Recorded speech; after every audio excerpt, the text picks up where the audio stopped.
and will do it. Big Red gets hit low, and there it is. Punk gets his retribution, his revenge. He is your Street Fighter 6 EVO champion. Once in every generation, a generational talent emerges to dominate the competition. In this case, that talent is Punk. For years, Punk was an absolute force in Street Fighter V, winning event after event. However, despite his dominance, he was never able to reach the pinnacle of Street Fighter success, falling short in both the EVO and Capcom Cup Grand Finals. However, in Street Fighter VI, something changed. Punk not only continued his strong performances, but he broke through his previous limits and claimed his first EVO championship. How did he do it? Well, to find out, we must take a closer look. And there it is! Punk gets his retribution, his revenge! He is your Street Fighter 6 EVO champion! The first thing that I noticed from Punk's gameplay is, unsurprisingly, Punk's ability to hit confirm. If you've been following Punk's career for a while, you would know that his ability to hit confirm has been a staple of his gameplay since the Street Fighter V days. His ability to hit confirm single-handedly shaped the meta of Street Fighter V and also allowed him to experience dominance on a level that we had never seen from a player before. With that level of success and experience hit confirming in the previous game, it was only natural for Punk to continue relying on this skill in Street Fighter 6, which is evident in the following clips. So check out this situation. We have Punk versus Big Bird in the grand finals. We have Big Bird up around, but we have Punk mounting pressure in this round, and he has Big Bird knocked down with a throw. So let's see how it plays out from here. So Punk hits standing medium punch and standing fierce. So a couple of things to note about the standing fierce in this situation is that it is the perfect normal for Punk to be using right here. The first being is the fact that Cammy's standing heavy punch is special countable, meaning that if Punk were to hit the standing heavy punch, he's able to convert off of it and get a full combo. The second reason being that this normal is relatively safe, being about -1 or -2, but it also provides a bit of a pushback on block, especially whenever it's hit on this tip. And so whenever you hit the standing heavy punch on the tip, the spacing is such that if the opponent were to mash a normal after, they've essentially set themselves to be whiff punished by Cammy. Also, the spacing is such that if they want to jump out, Cammy is positioned perfectly to be able to anti-air the opponent, essentially locking them down. So as a defender in a situation, you have a couple of options that you can do to potentially try to fight back. Number one, you can just sit there and block and wait it out and hope that the Cammy player gets bored from swinging their fears and hope that they want to come in and steal a turn, and from there you can mash and hopefully get a counter hit and then get your pressure started from there. Or you can play a bit more of a dangerous game, and that is you can try to walk and block. But if you mess up your walk and block and get hit, boy, are you in for some trouble, and you don't want to be in a situation like that, especially when you're playing against a world-class player like Punk. So let's see what option Big Bird chooses to do. Well, he chooses the walk and block approach, gets hit, Punk gets to convert, spins the meter, uses the combo, knocks him down, once again showcasing his ability to hit confirm in situation. Now that was Punk with multiple chances to hit confirm. If he only had one chance to hit confirm, do you believe that he still could do it? Well, of course he can, considering that he did it in Street Fighter V and he's still doing it in Street Fighter 6, as shown in this clip. So once again, we have Punk versus Big Bird, but this time we're at a later point in the set. We have Punk up a game, and so we're gonna play out this situation and let's see what happens. So Punk gets a counter hit, gets the spiral, convert, dash forward, and hits the crouching heavy punch. Now when Cammy hits the crouching heavy punch in the situation, she is plus, which means that she's able to enact her strike throw game from this crouching heavy punch. And so if she wants to throw the opponent, she can take a slight step forward and throw them, but she leaves herself vulnerable to being mashed out by the opponent if they think she's gonna throw. So she has the other option of essentially just keeping it a bit tighter, going for the frame chop, and if the opponent does mash, she can get a convert, but the problem is that she only really gets one chance to convert. With that in mind, do you think Punk could hit confirm? Well, let's see. Of course he can. He gets to convert, gets the knockdown, continues his pressure, showcasing that he is the hit confirm king. The next thing I noticed is Punk's insane timing when it comes to hitting his buttons, to the point where he's constantly getting counter hits on this opponent. Punk's precise button timing is on full display in these clips right here. So we have Punk versus Tokido, and whenever these two come together, you can bet the highest level of Street Fighter will always be displayed between these two because of the history that these competitors have against one another. So let's see how this situation plays out.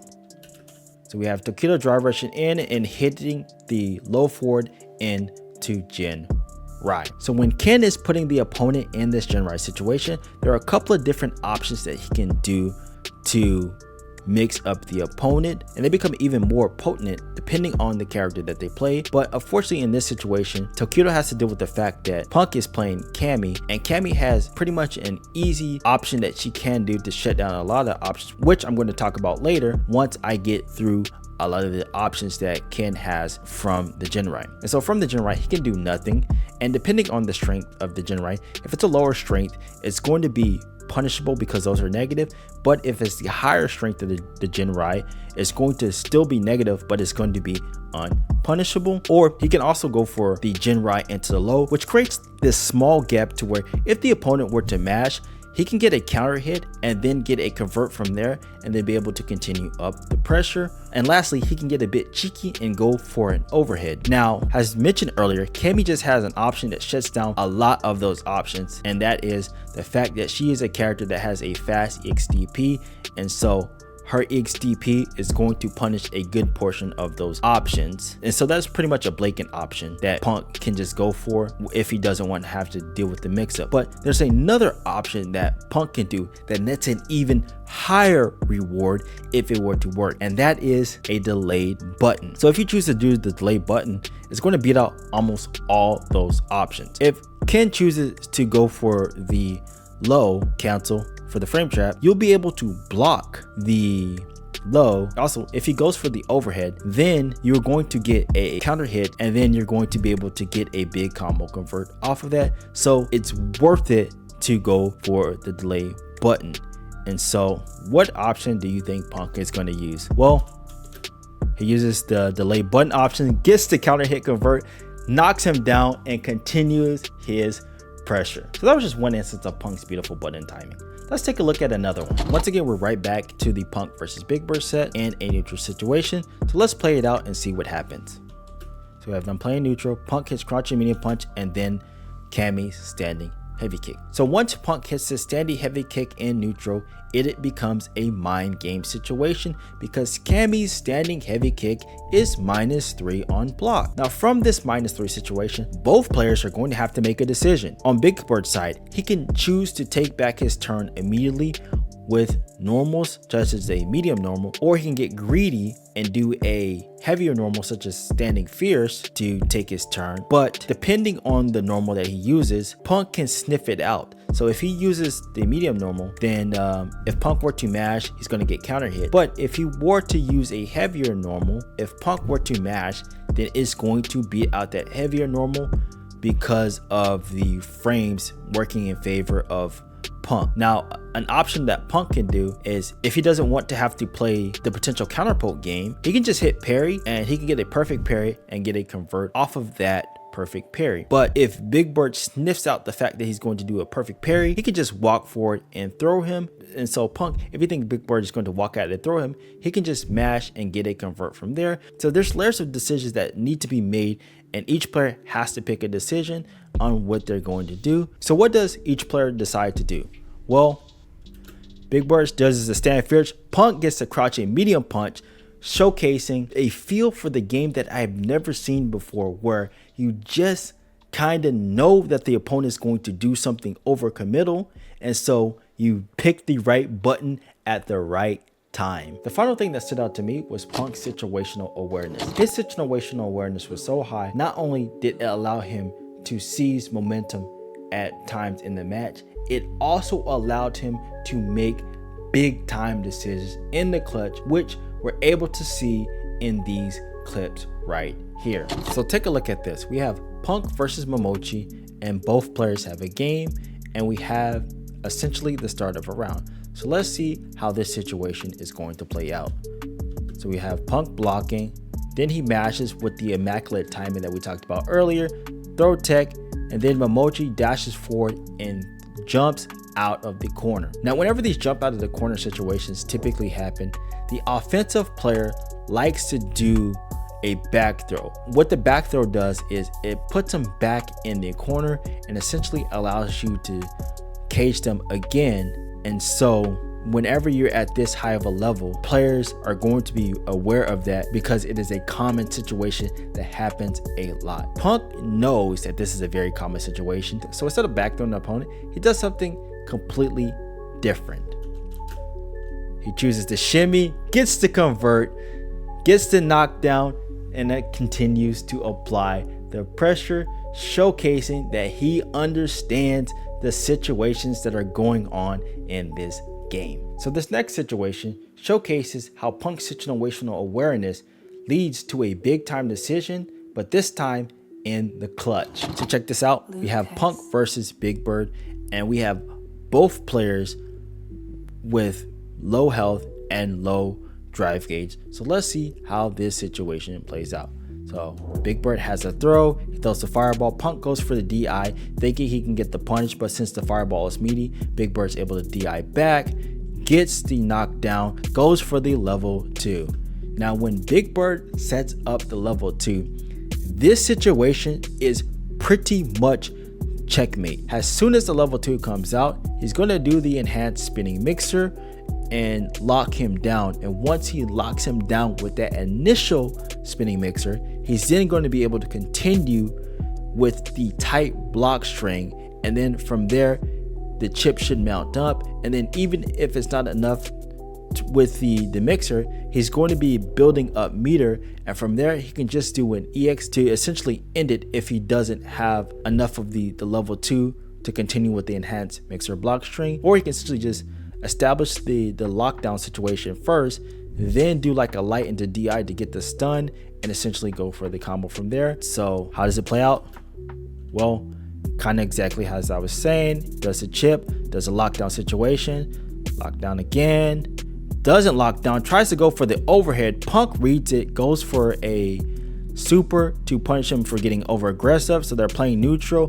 Big Bird throws out the EX tornado, and as we're getting in this situation right here, Big Bird just wants that chip. He sees that Punk's drive gauge is almost coming back, and so he just needs to lock him down once and get something to where he can finally chip out this man. Punk knows Big Bird is desperate to chip him out in this situation. What does he do? Well, he jumps back and hits the level 1 and gets the kill. That is some insane situational awareness. If you thought that last one was exciting, man, is this one a doozy, because this is the final round between Punk and Big Bird, and this is how Punk secured his EVO win. All right, so as mentioned before, this is the final interaction between Punk versus Big Bird, so we're gonna play it out and let's go over it. So Big Bird throws out the level 2, dancing throws. Punk, that right there, Punk mentioned in the Brian F interview, was Big Bird's mistake, because once he threw him out of the corner, it gave him this neutral space, and as they're in this neutral space, Punk needs to make something happen, but he's not without hope. Consider the fact that he has level 3, so he can make something happen. Now there's a couple of things that Punk can do in order to make this comeback. So since he's right in this distance, he could maybe dash forward and catch Big Bird off, and then get a counter hit and start his pressure from there. And he can try and maybe see if he can sneak in a drive rush from here and hope that Big Bird doesn't check it and maybe get a strike throw situation going, or he can dive kick and get his way in, or he can just regular jump. And so Punk has a number of different options that he can do in order to make this comeback. And so the option that he chooses, still playing neutral, it's a jump, gets the convert, gets the knockdown, goes for the meaty, again, gets to combo. Again, the final interaction goes for the meaty. Big Bird is locked in the corner, tries to walk forward, hit convert like we talked before, and gets the kill. So that's Punk's gameplay in a nutshell. I hope you guys take everything that we talked about in this video and consider adding it to your own gameplay, and I hope you improve with it. If you enjoyed the video, leave a like and also subscribe to the channel. You don't want to miss another breakdown, because I know you guys have been feeling these, and I'm going to continue to deliver them as long as I can. So with that being said, I will see you guys in another video. Take care.